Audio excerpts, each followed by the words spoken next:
আমার স্বামী বিদেশে যাওয়ার পর থেকে আমার ছোট দেবর বাড়ির সব কাজের দায়িত্ব নিয়েছে। বাড়ির ছোটখাটো কাজ যেমন মেশিন ঠিক করা, বিদ্যুতের কাজ সবই ওর ওপর। একদিন আমার সেলাই মেশিনে কাপড় আটকে গেল। নিজেই চেষ্টা করলাম ঠিক করতে, কিন্তু কিছুতেই ঠিক হচ্ছিল না। বেশ খানিকটা বিরক্ত হয়ে আমি আমার দেবরকে ডেকে নিলাম। সে এসে মেশিনটা দেখল, বলল, ভাবি, আপনার মেশিনে তো মূর্ছে পড়েছে, পুরোটা খুলে আবার ঠিক করতে হবে। আমি প্রযুক্তির ব্যাপারে বিশেষ কিছু জানি না, তাই বললাম, যা করার তাড়াতাড়ি করো, আমার অনেক কাজ আছে। শুধু এটুকুই বললাম, যা করতে হবে করে নাও। সে কিছু সময়ের জন্য বাইরে চলে গেল, হয়তো কোনো সরঞ্জাম বা অন্য কিছু আনতে। কিছুক্ষণ পরই সে ফিরে এলো এবং বলল, চলুন ভাবি। তার মুখে সামান্য হাসি ছিল, কিন্তু তার চোখে একটা অদ্ভুত ঝিলিক দেখলাম, যা আমার ঠিক বোঝা গেল না। এই কথা শুনে আমি একটু বিভ্রান্ত হয়ে গেলাম, কারণ সে আমাকে তার ঘরে নিয়ে যেতে চাইল। আমি যখন তার ঘরে গেলাম তখন দেবর, আমার নাম পূজা, আমার বয়স 28 বছর। আমি দেখতে অনেক সুন্দর ছিলাম, গায়ের রং ছিল ফর্সা। আমার স্বামী বিদেশে যাওয়ার পর আমার দেবর সবসময় আমার সাথেই থাকত। দিন দিন তার ব্যবহার অনেকটা পরিবর্তন হতে থাকে। একদিন সে আমাকে এমন কিছু বলল, যা শুনে আমি তো অবাক হয়ে গেলাম। বন্ধুরা, আজকের গল্পটা অনেক বেশি স্পেশাল, আশা করছি তোমাদের ভালো লাগবে। গল্পগুলো ভালো লাগলে ভিডিওটি লাইক, শেয়ার এবং চ্যানেলটি সাবস্ক্রাইব করো প্লিজ। বিয়ের পর থেকেই সংসারের টানাপড়েন ও প্রতিদিনের খরচের বোঝা ধীরে ধীরে আমার উপর পড়তে শুরু করল। বাড়ির অবস্থাও এমন ছিল না যে কোনো সাহায্য ছাড়া চলতে পারব। বাধ্য হয়ে একদিন নিজেকে বললাম, কিছু একটা করতে হবে। যদিও আমি পড়াশোনায় তেমন কিছু জানি না, কোথাও চাকরি পাওয়া সম্ভব ছিল না, তাই ভাবলাম মহল্লার মহিলাদের কাপড় সেলাই করা শুরু করব। পুরনো সেলাই মেশিনটা যা বিয়েতে পাওয়া দান উপহার হিসাবে এক কোনায় পড়েছিল, তা পরিষ্কার করতে লাগলাম। এরপর পাড়ায় জানিয়ে দিলাম, যাদের কাপড় সেলাই করতে হবে তারা আমার সাথে যোগাযোগ করতে পারে। ধীরে ধীরে খবর ছড়াতে লাগল, আর কিছুদিনের মধ্যেই বেশ কয়েকটি অর্ডার আসা শুরু হলো। পাড়ার মহিলারা তাদের সালোয়ার, ওড়না, ব্লাউজ সেলাই করাতে আমার কাছে আসতে লাগল। কাজটা ভালোভাবে করতে শিখে গেলাম, আর এই সেলাইয়ের মাধ্যমেই সংসারের খরচ চালাতে শুরু করলাম।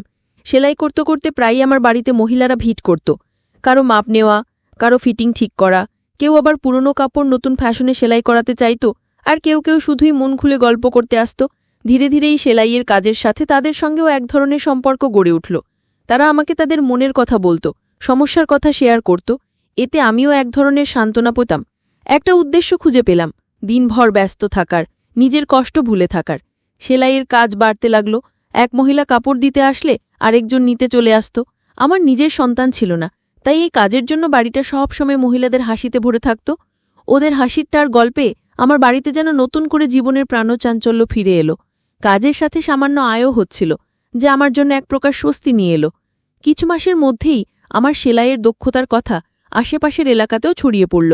এবার দূরের মহল্লা থেকেও মহিলারা তাদের কাপড় সেলাই করাতে আসতে লাগল।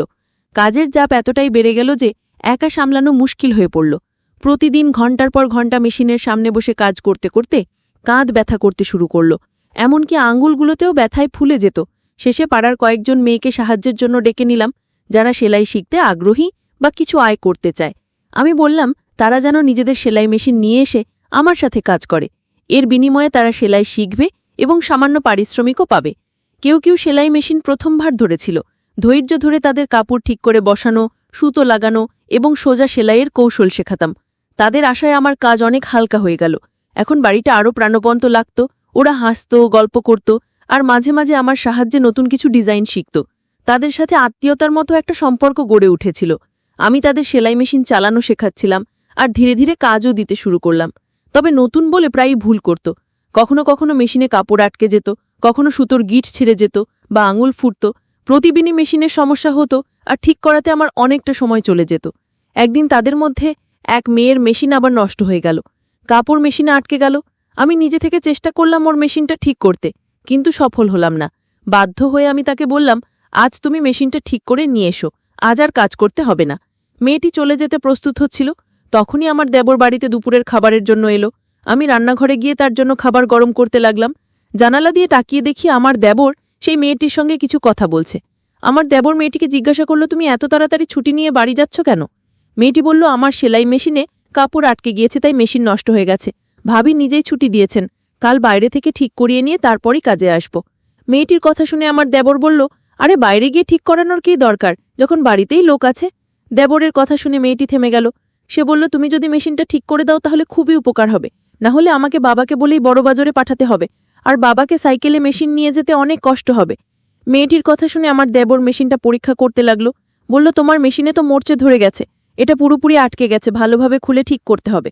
মেয়েটি অবাক হয়ে বলল, তাহলে তুমি ঠিক করতে পারবে না? দেবর হেসে বলল, না, আমি এ কাজ ভালোই জানি।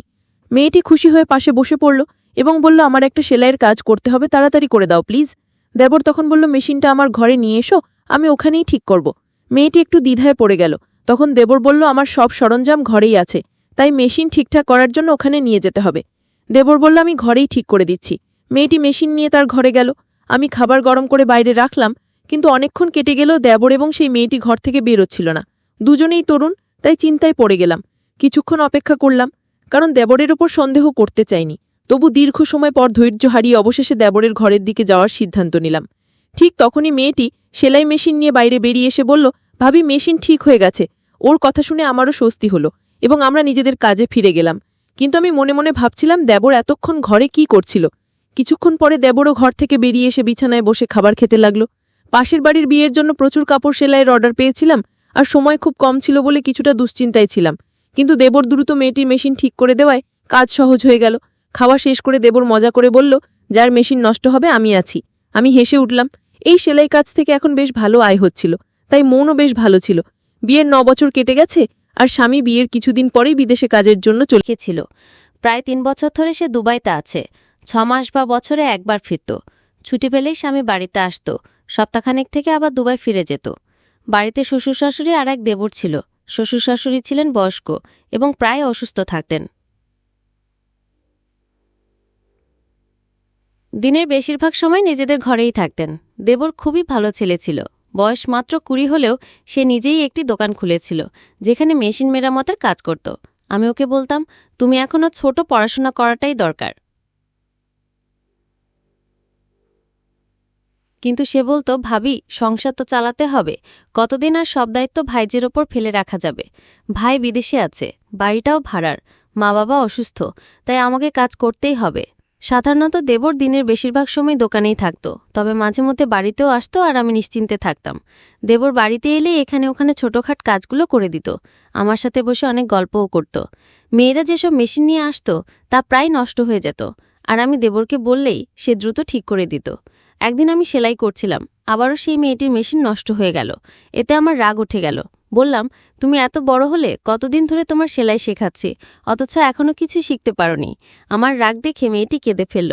আমি ওকে বললাম, তোমার মেশিন নিয়ে যাও এবং বাড়ি যাও। কিন্তু ঠিক সেই সময় আমার দেবর বাড়িতে এলো আর মেয়েটিকে কাঁদতে দেখে বলল, ভাবি, ও কাঁদছে কেন?